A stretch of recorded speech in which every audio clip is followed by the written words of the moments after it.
Shirley. Aku Rara. Aku Firda. Aku Dista. Aku Tantia. Aku Pina. Aku Tria. Aku Karina. Aku Anin. Aku Salman. Aku Raisya. Aku Yuda. Aku Nabi. Aku Dimas. Teman-teman, tahu nggak sih kalau misalkan prinsip perusahaan adalah meminimalisir pengeluaran dan memaksimalkan keuntungan. Maka dari itu, manajer perusahaan perlu mengambil keputusan yang tepat dan berkualitas. Tapi, gimana sih caranya manajer perusahaan bisa mengambil keputusan yang berkualitas? Maka dari itu, manajemen biaya hadir untuk membantu manajer perusahaan dalam pengambilan keputusan. Dengan data-data yang akurat, dengan data-data yang akurat, manajer perusahaan bisa mengambil keputusan yang berkualitas. Tapi, apa sih manajemen biaya dan bagaimana cara kerjanya? Yuk, ikutin! Di sini aku mau menyampaikan terkait pengertian manajemen biaya dan peran manajemen biaya. Nah, untuk pengertian manajemen biaya adalah pengembangan dan penggunaan informasi manajemen biaya yang berfungsi untuk membantu suatu organisasi mencapai tujuan keuangannya secara efektif dan efisien. Nah, informasi manajemen ini digunakan di seluruh aspek dan dikembangkan seluruh aspek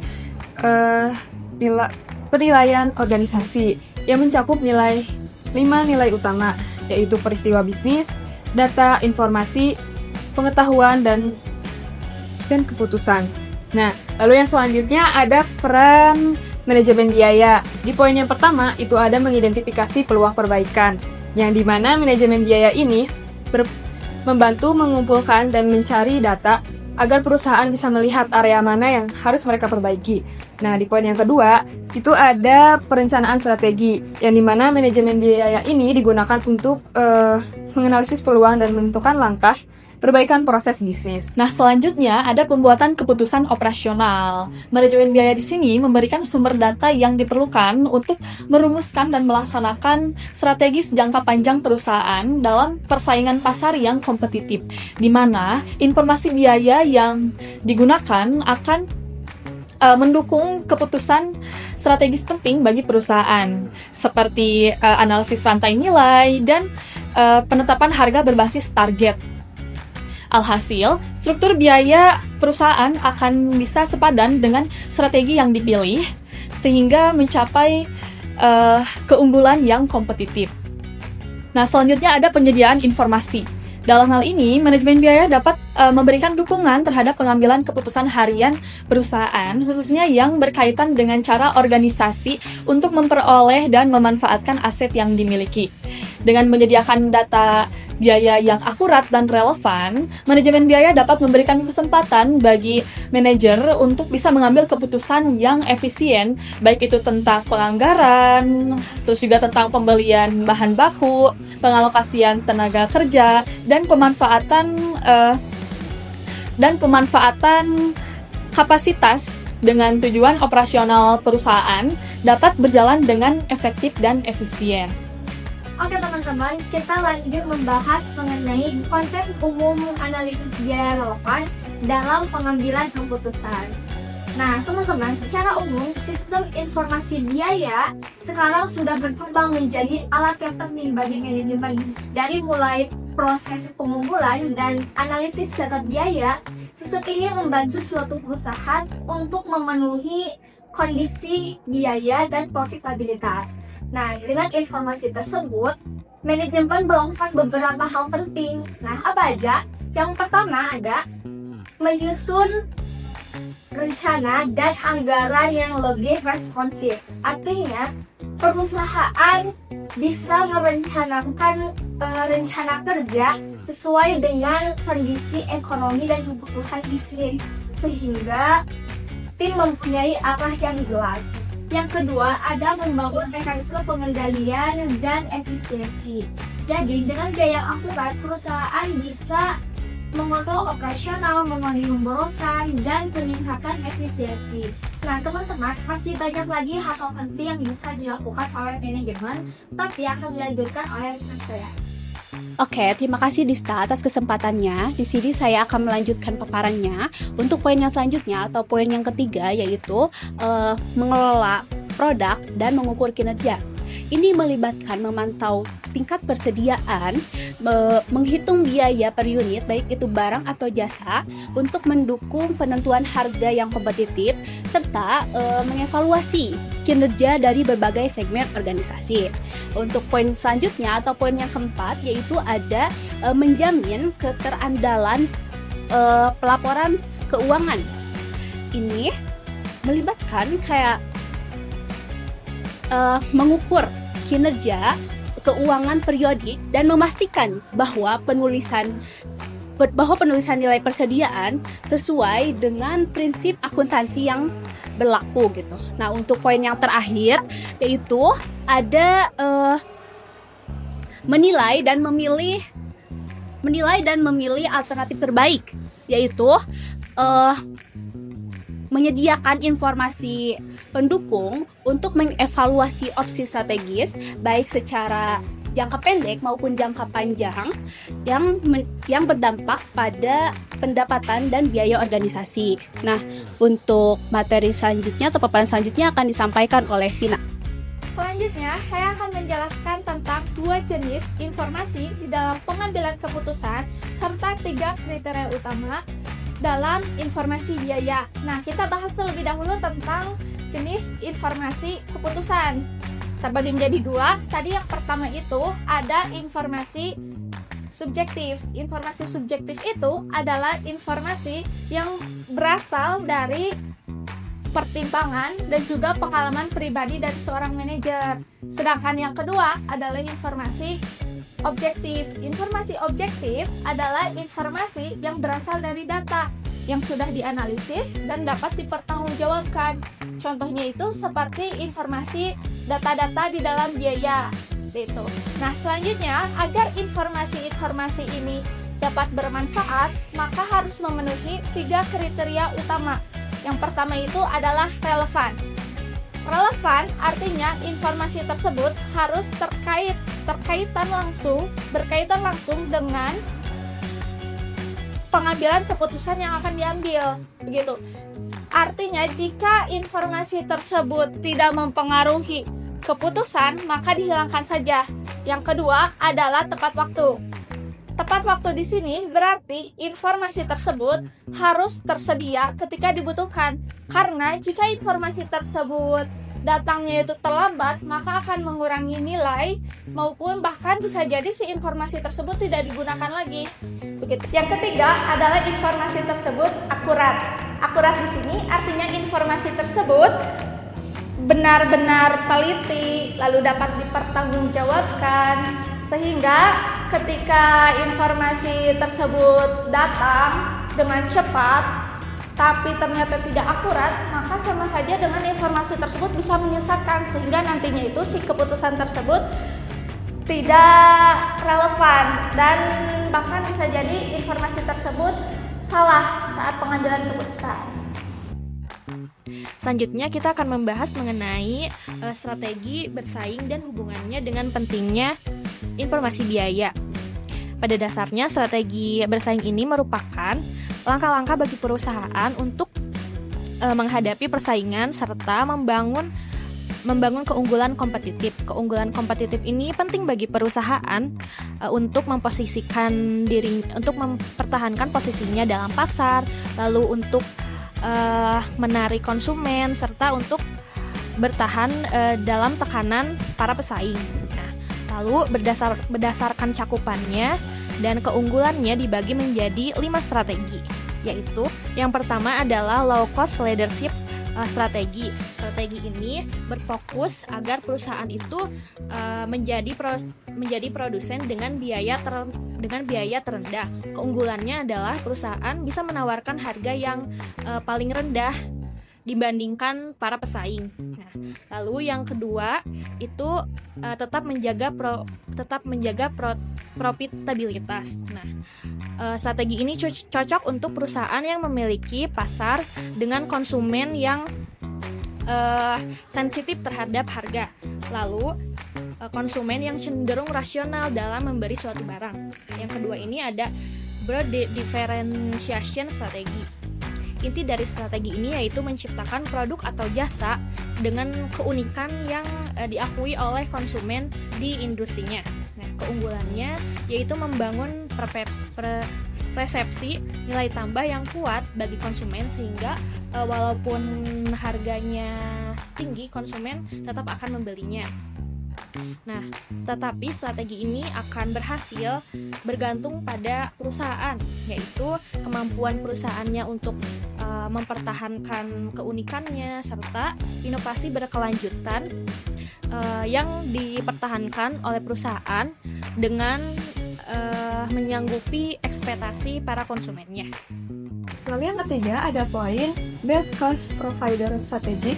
Strategi ini merupakan strategi hybrid yang menggunakan dan menggabungkan diferensiasi dan efisiensi biaya, di mana perusahaan itu memfokuskan dan memaksimalkan kualitas produk supaya tetap inovatif dan memikirkan harga supaya tetap bisa bersaing dengan harga pasar lain dan tetap terjangkau.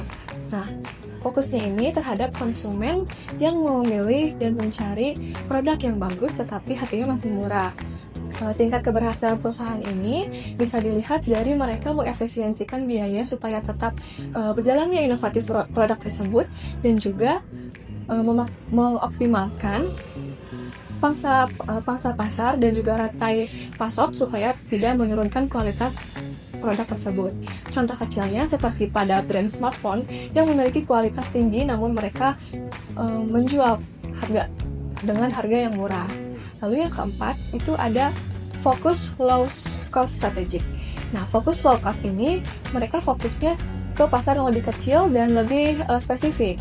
Nah, mereka itu fokusnya lebih ke bagaimana caranya mereka menelaah dan mencari kebutuhan dan keinginan konsumen itu seperti apa. Dan contohnya itu pada penjualan brand beras di pedesaan itu mereka menggunakan packaging ekonomis. Lalu jika dibandingkan dengan beras-beras yang pada di mall itu kan pasar-pasar di atas dan juga lebih luas. Jadi fokus low cost strategi ini mereka lebih spesifik pangsa pasarnya. Oke, kita lanjut ya ke pembahasan strategi bersaing poin terakhir, yaitu fokus differentiation strategi. Nah, jadi apa sih fokus differentiation strategi? Jadi, strategi fokus diferensiasi ini merupakan strategi yang melayani segmen pasar spesifik dengan menawarkan barang dan juga jasa yang memiliki karakteristik unik gitu dan juga berbeda gitu dari pesaing. Nah, jadi di sini perusahaan itu berusaha gitu untuk memenuhi kebutuhan khusus dari segmen pasar tertentu. Misalnya kayak melalui kustomisasi produk, fitur khusus, atau layanan yang eksklusif. Nah, jadi membuat strategi ini tuh efektif gitu untuk segmen pasar yang rela gitu membayar dengan harga premium untuk barang ataupun jasa yang bisa memenuhi kebutuhan spesifiknya. Dan nantinya perusahaan juga bisa gitu untuk membangun loyalitas merek yang kuat. Nah, sekarang kita lanjut ke pembahasan mengenai pengertian dari biaya relevan. Jadi, biaya relevan adalah biaya yang akan terjadi pada masa mendatang dan juga berubah gitu sesuai dengan alternatif atau keputusan yang kita ambil. Jadi, biaya relevan ini merupakan informasi biaya yang secara langsung dipengaruhi gitu oleh keputusan tertentu dan juga menjadi dasar dalam menilai keputusan finansial dari alternatif yang tersedia gitu. Nah, karena sifatnya yang berorientasi masa depan, biaya relevan ini hanya berfokus pada informasi biaya yang benar-benar mempengaruhi gitu keputusan dari manajerial. Nah, nantinya penggunaan dari analisis biaya relevan ini dapat membantu manajer gitu untuk menentukan alternatif yang paling terbaik sehingga menghasilkan keputusan yang paling menguntungkan bagi perusahaan. Baik, di sini saya akan menjelaskan tentang macam-macam pengambilan keputusan menggunakan analisis biaya. Dalam hal ini ada 3 aplikasi utama dari analisis biaya relevan dalam proses pengambilan keputusan manajerial. Analisis ini sangat penting karena membantu kita fokus pada biaya dan pendapatan yang akan berubah akibat pilihan keputusan, sehingga kita dapat memilih alternatif yang paling menguntungkan. Baik, pada poin pertama, menolak atau menerima pesanan khusus. Keputusan ini muncul ketika perusahaan menerima penawaran untuk menjual produk atau jasa dalam kuantitas tertentu yang berada di luar bisnis inti atau harga jual normal. Yang selanjutnya, membuat, menyewa, atau membeli peralatan dan komponen produk. Keputusan ini adalah dilema strategis, yaitu apakah perusahaan harus memproduksi sendiri suatu komponen dari dalam pabriknya atau membelinya dari pemasok luar. Jika keputusan ini berujung pada pembelian dari pihak luar, maka hal itu disebut outsourcing. Lalu selanjutnya yang ketiga, menjual produk tanpa menggunakan biaya pemrosesan tambahan.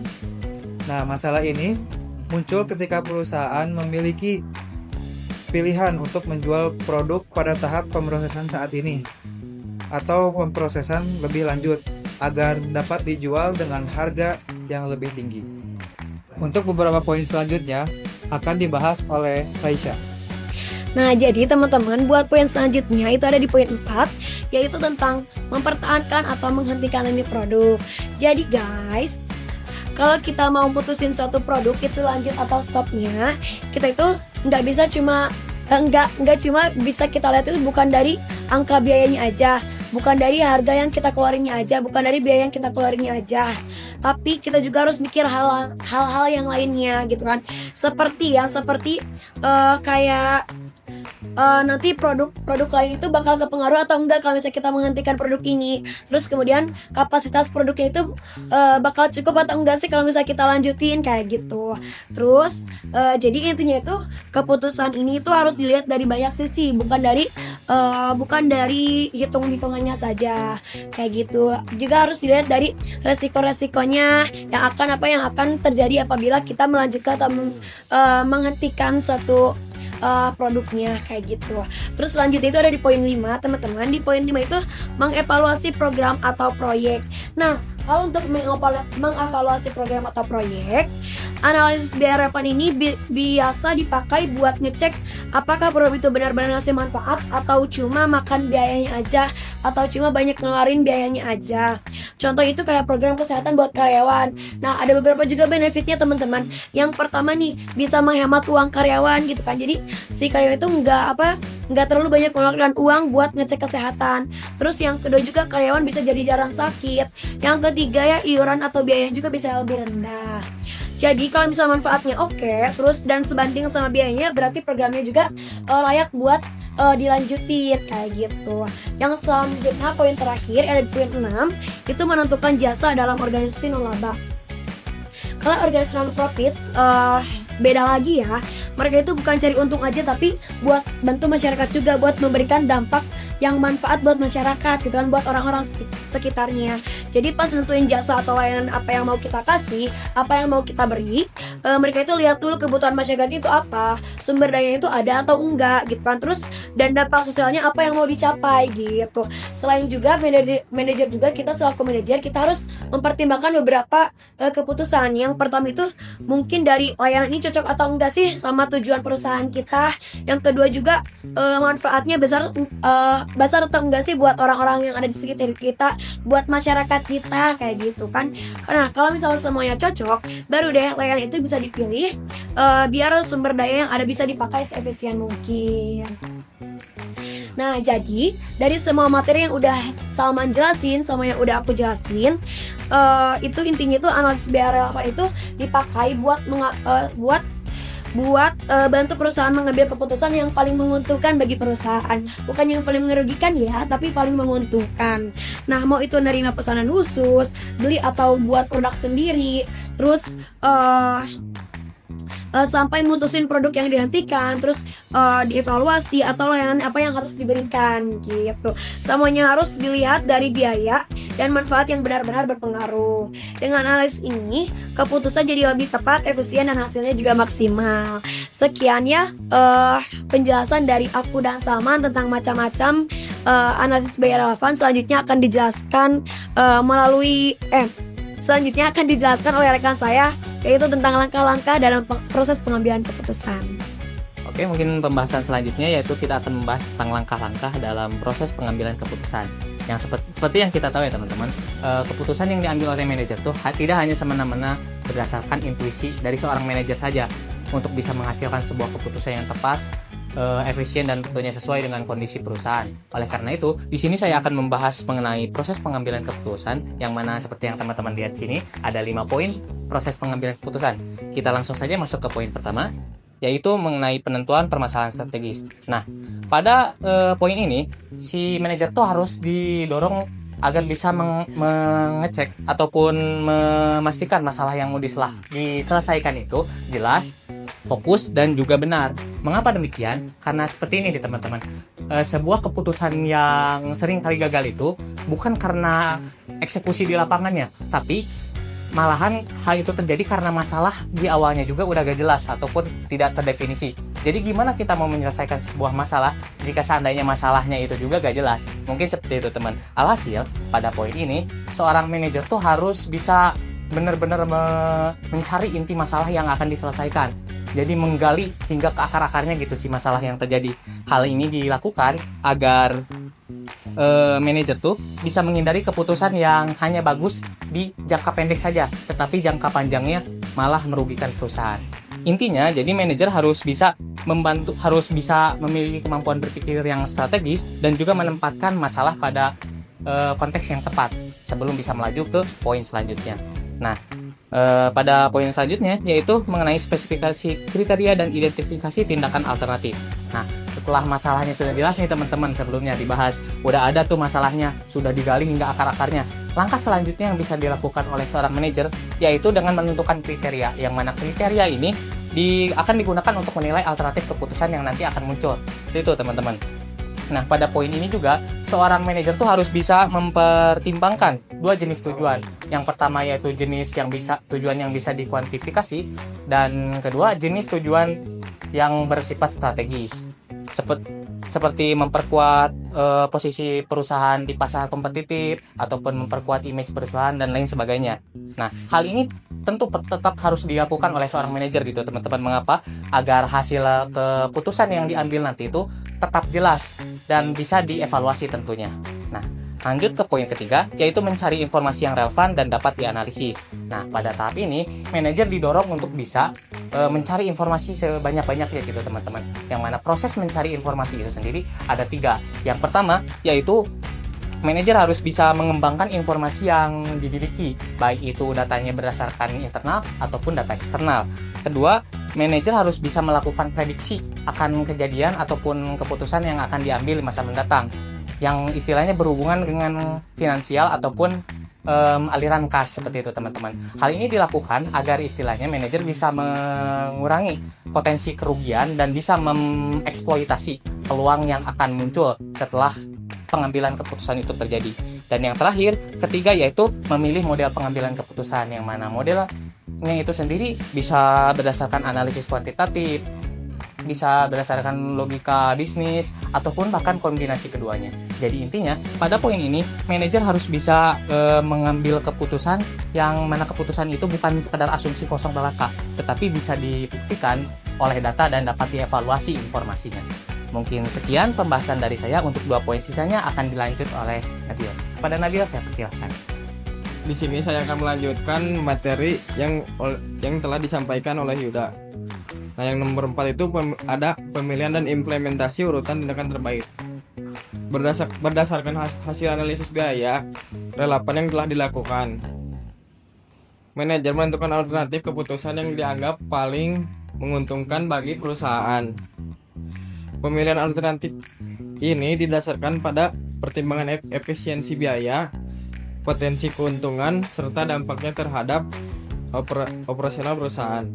Setelah alternatif terbaik ditetapkan, manajer kemudian mengimplementasikan keputusan tersebut dalam kegiatan operasional perusahaan. Nah, yang kelima itu ada evaluasi kinerja. Tahap ini merupakan tahap terakhir yang dimana manajer mengevaluasi kinerja dari pengimplementasian keputusan sebagai dasar umpan balik untuk mempertimbangkan kembali keputusan yang telah dibuat. Proses keputusan merupakan sistem tertutup di mana manajer secara terus-menerus mengevaluasi hasil analisis dan keputusan sebelumnya untuk menemukan peluang terhadap perbaikan proses secara terus-menerus. Nah, di sini akan dilanjutkan oleh Dimas. Oke, sekarang di manfaat analisis biaya gitu. Analisis biaya relevan memberikan kontribusi penting dalam meningkatkan efektivitas manajemen biaya.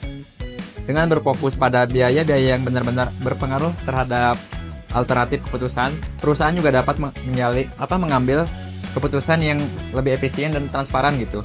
Jadi informasi biaya relevannya itu akan membantu manajemen untuk menentukan prioritas strategi secara objektif dan juga langkah-langkah yang bisa diambil berdasarkan data yang ada gitu dan valid.